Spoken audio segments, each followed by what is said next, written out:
Well, good morning. Welcome back to really the first episode, if you will, of our study of the book of Ruth. Find your way there. Ruth chapter 1, Genesis, Exodus, Leviticus, Numbers, Deuteronomy, Joshua, Judges, then Ruth. It's the eighth book in the Old Testament in the English order. It's part of what the English order refers to as the historical books. And as we get into it, you'll discover exactly where its history fits in the history of Israel. But Ruth chapter 1. We're going to probably only be able to look at the first 5 verses, so that's what we'll read here, and then we'll come back and look at more if we have time at the end. Ruth 1, verse 1. In the days when the judges ruled, there was a famine in the land, and a man of Bethlehem in Judah went to sojourn in the country of Moab, he and his wife and his 2 sons.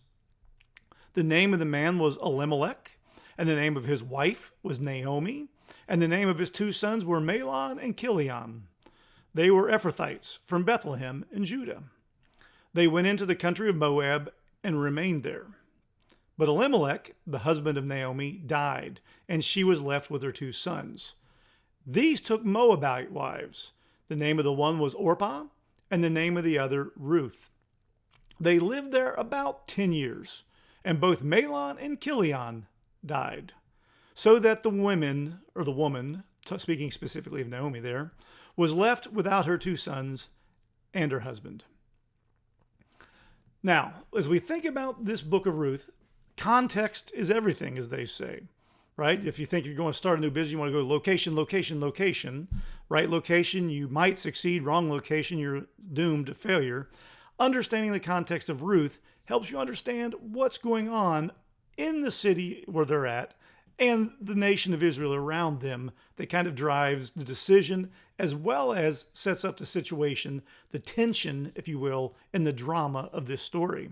And so let's look at verse 1 and let's start working our way slowly through this book. In the days, common way for the historical books to begin, the author is going to tell you, I'm going to give you context. So context is important, even in the author's mind. In the days when the judges ruled.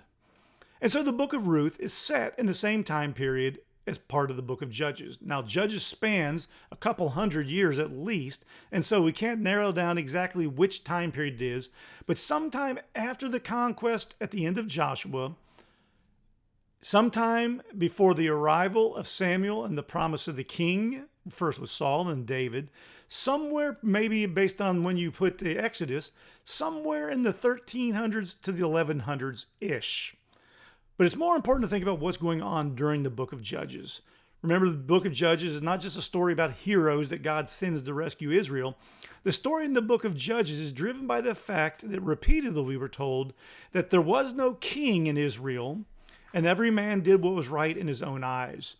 In other words, they had rejected God as king, the ongoing theme of the Bible. They rejected God as king, and they had installed themselves essentially as kings of their lives. They did what was right in their own eyes.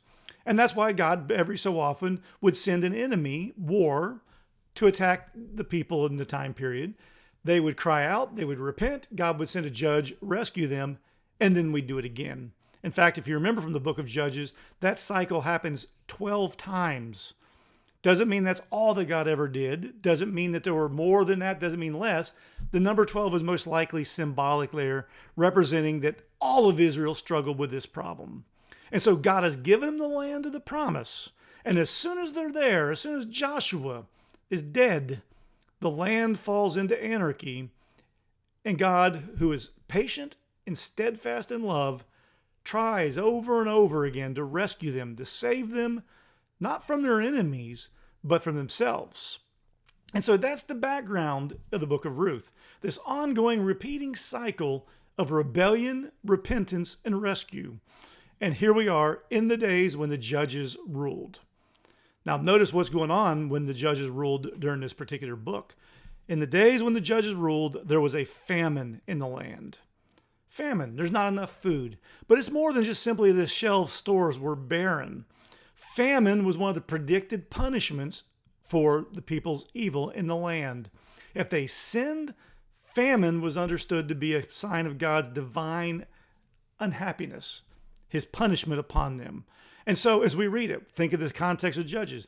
Now you know the context is we're in one of the valleys where they're in a cycle of rebellion, and there's a famine in the land. And so things are bad. People are wondering if they're going to live or die. Then we're introduced to the main characters. There's a man of Bethlehem. Now, Bethlehem, ironically, we all know it because of the Christmas stories. But think about this. The word Bethlehem, the name of that village, literally means Beit, Beth, means house.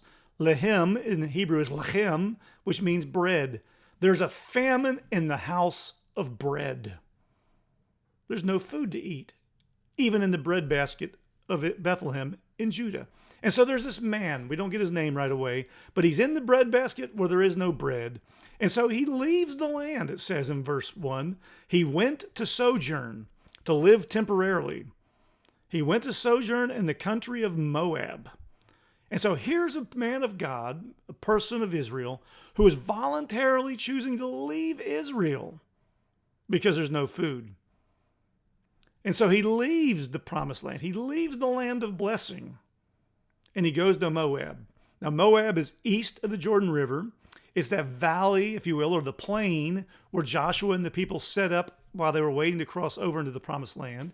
It's in Moab, if you remember from the book of Numbers, that the people are bitten by the fiery serpents. The Moabites are descendants of Lot. And so they're loosely related to the people of Israel. And there are times when they get along well. But there are also times, for example, when they were trying to pass through on the way to the promised land, that the Moabite king hired Balaam to prophesy against Israel. And so sometimes they're in, sometimes they're out.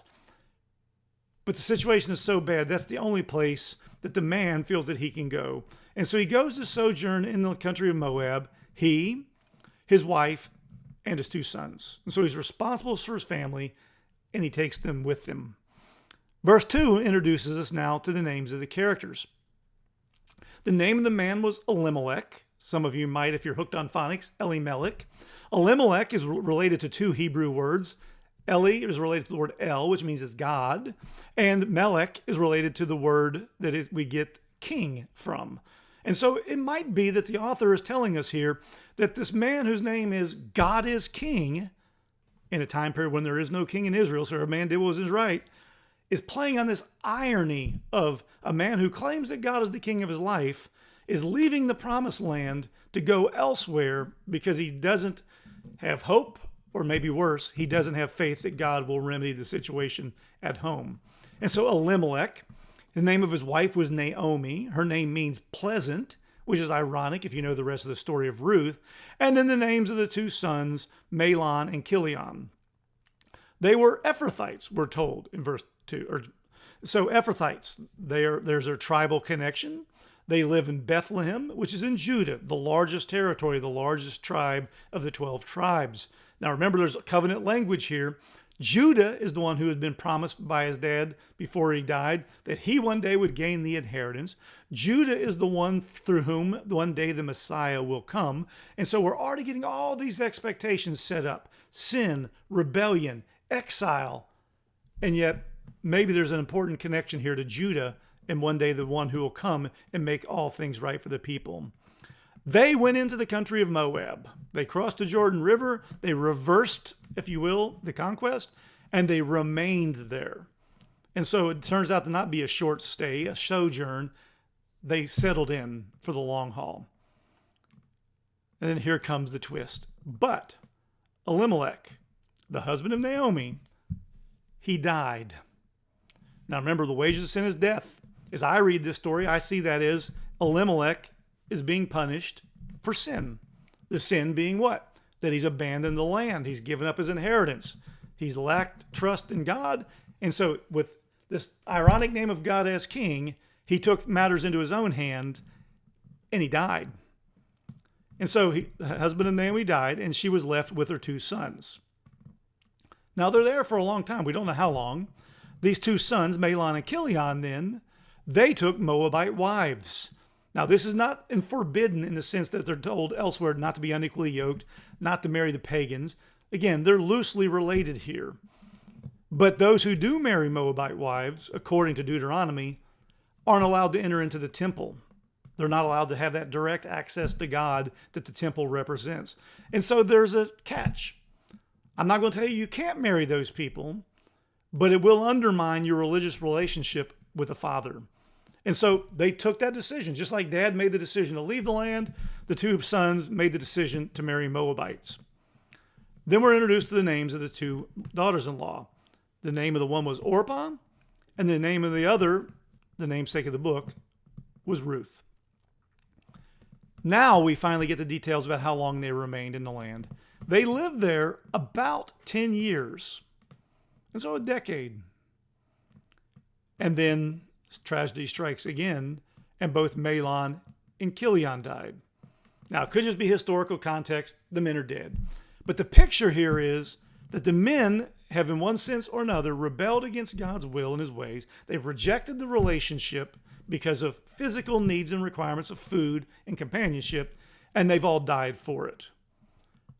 And then the women become the center of the story. So far in the story, we're only in 5 verses. The men come off looking like losers. The women always come off looking good.